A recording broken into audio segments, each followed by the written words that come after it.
Hello and welcome back to tricks. Israel और Hamas के बीच में सीज फायर डिक्लेयर हो गया है।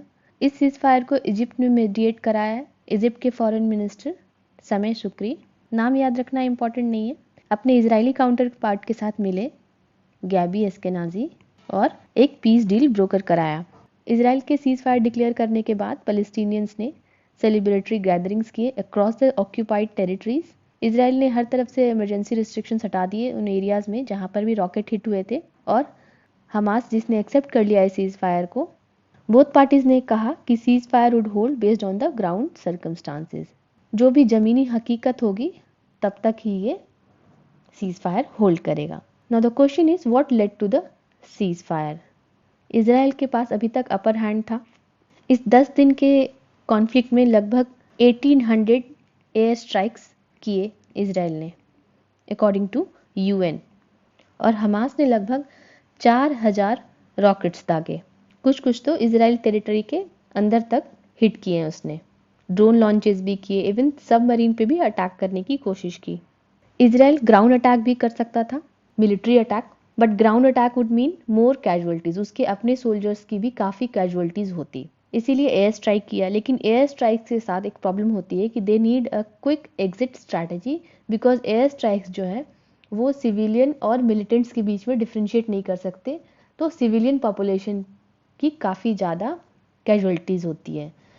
Due to heavy civilian casualties pressure काफ़ी बिल्ड हो रहा था इसराइल पे, इंटरनेशनल प्रेशर। जो कंट्रीज पहले इसराइल के सपोर्ट में थी that Israel has a right to defend, और इसराइल भी बार बार क्लेम कर रहा था कि it is a victim of terror. ये सारी चीज़ें सिविलियन कैजुअलिटीज़ को देखकर धीरे धीरे कम होती जा रही थी। प्रेशर बिल्ड हो रहा था। इवन यूएस एडमिनिस्ट्रेशन भी कह रहा था कि there is a immediate need for de escalation and the only solution is a 2 state solution. इन सब चीज़ों को देखते हुए इसराइल ने डिसाइड किया सीज फायर के लिए। इंटरनल प्रेशर भी बिल्ड हो रहा था due to riots between Jewish vigilantes and Arab mobs, और ये प्रोटेस्ट बढ़ते बढ़ते वेस्ट बैंक और लेबनान तक बढ़ गया था। वहां से भी रॉकेट स्ट्राइक्स होने लगी थी। फाइनली इजरायली सिक्योरिटी कैबिनेट ने यूनानिमसली एक्सेप्ट किया यूनिलैटरल एंड म्यूचुअल, मतलब सबकी सहमति के साथ सीज फायर डिक्लेयर कर दिया। हमास ने भी ट्रूस कंफर्म कर दिया। बोथ पार्टीज ने कहा कि it will hold according to the ground circumstances. अब इस कॉन्फ्लिक्ट से बोथ पार्टीज को क्या हासिल हुआ? इसराइल के प्राइम मिनिस्टर नेतान्याहू ने कहा था कि हमास के साथ 2 तरीके से वो डील कर सकते हैं। पहला तो हमास को कनकर करके, जीत करके। दूसरा by establishing deterrence.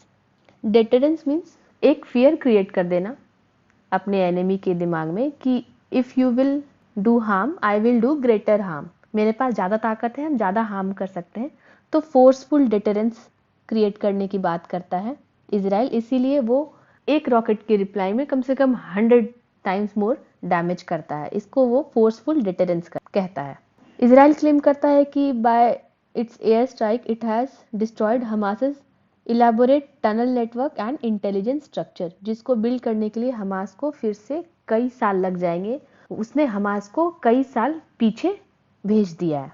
According to Israel इसने कई हमास के बड़े लीडर्स को एयर स्ट्राइक में मार ही रहा है। ऑल्दो हमास इसको काउंटर करता है और कहता है कि most of them were civilian casualties.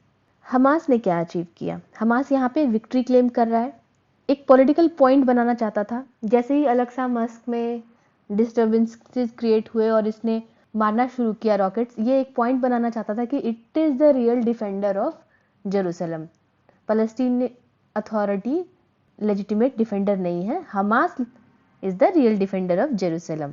इसने इस 11 दिनों में जो 4000 रॉकेट मारे हैं वो कहीं ज़्यादा है जो 2014 में इसने 7 वीक्स में मारे थे। तो हमास के पास अब और ज़्यादा आर्सेनल्स आ गए हैं, इसके बावजूद कि 2014 से गाजा में इसराइल ने ब्लॉकेड लगा रखा है।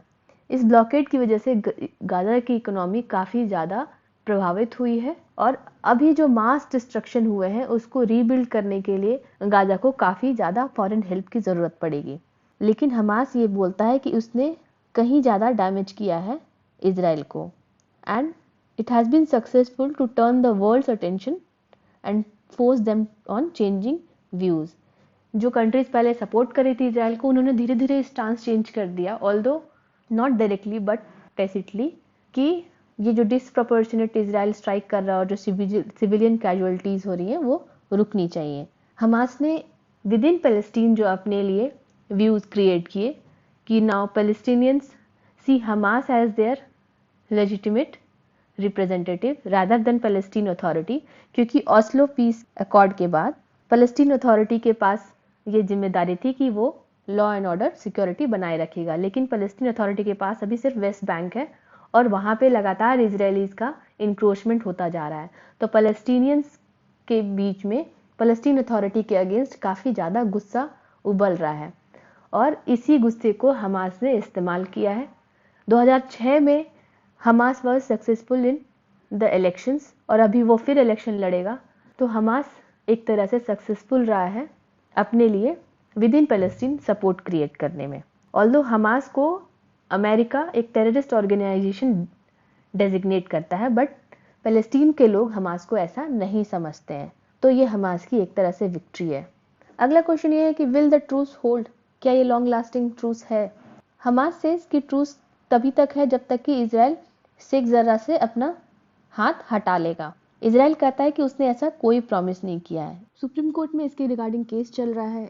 1970 में इजराइल एक लॉ लेके आया जिसके तहत ज्यूज जो थे वो पैलेस्टीनियंस को सू कर सकते थे जो कि शेख जर्रा में रह रहे थे, इस बेसिस पे कि ज्यूज का शेख जर्रा में 1948 से पहले वहाँ पे ज़मीन थी, लेकिन सेम राइट जो है पैलेस्टीनियंस को नहीं मिला है कि 1948 से पहले इजराइल के एरिया में जहाँ पे उनका घर है वो उनको वापस मिल सके। अगर इस लॉ के बेसिस पे इजराइल ज्यूज के फेवर में डिसीजन दे देता है तो वहाँ से पैलेस्टीनियंस का एविक्शन शुरू हो जाएगा। इसका मतलब है फिर से वायलेंस वहाँ पे शुरू हो जाएगी। So there is no lasting peace. फिर जो इंटरनेशनल प्लेयर्स हैं जिनका एक्चुअली में वहाँ पे इन्फ्लुएंस है, मेजर प्लेयर है यूएसए, जिसका ऑल्दो इन्फ्लुएंस वेन होता जा रहा है लेकिन फिर भी इकोनॉमिकली मिलिट्रली वेस्ट एशिया में यूएसए का अभी भी रशिया और चाइना से ज़्यादा बड़ा स्ट्रॉन्ग होल्ड है। यूएसए किसी भी पीस प्रोसेस में दूसरे कंट्री को इंटरफेयर नहीं करने देना चाहता, इवन कि यूनाइटेड नेशन सिक्योरिटी काउंसिल को भी इंटरफेयर नहीं करने देना चाहता, वो बार बार उसमें रोक लगाता है।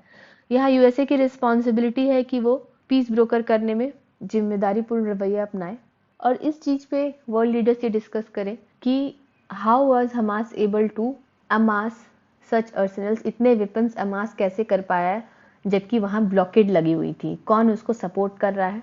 अब तो ये आने वाला समय बताएगा कि ये ट्रूस कब तक होल्ड करेगा, तब तक के लिए हम लोग होप कर सकते हैं कि सिचुएशन बेहतर हो। आज के वीडियो में इतना ही। आई होप कि आपको वीडियो अच्छी लगी हो। जाते जाते चैनल को सब्सक्राइब कर लीजिएगा, इससे मुझे हर दिन नया वीडियो बनाने में काफ़ी मोटिवेशन मिलती है। Thanks for watching, have a very nice day.